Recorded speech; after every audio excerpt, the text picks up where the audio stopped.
కారణము తండ్రి చేతిలో నుండి ఎవరును కూడా ఆత్మను లాగుకొనలేరు. అనేక అనేక అనే కదర్చబడనని నిరీక్షణ ఆయనకుండేను. ఆయన మనలను తన అరచేతిలో చెక్కియున్నాడు కదా. యెషయా 49:16. ఇంటి నిరీక్షణతోనూ విశ్వాసముతోనూ మనము సాగిపోదుము కదా.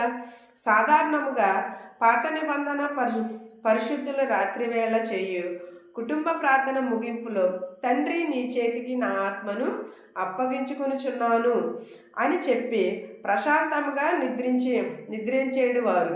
దావీదు ఈ వాక్యమును కీర్తనలతో వ్రాసాను. నా ఆత్మ నీ చేతికి అప్పగించుకొనుచున్నాను.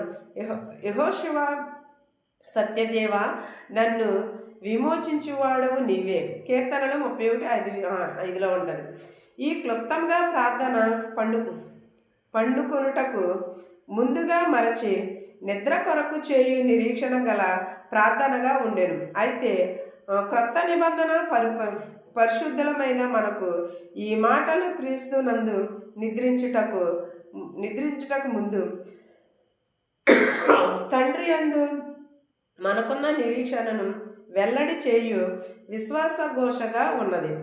మనము గాఢంధకారపు లోయలలో సంచరించినను ఏ అపాయమునకు భయపడను.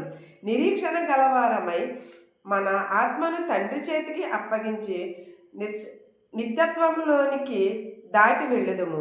మనకు నిరీక్షణ కలదు.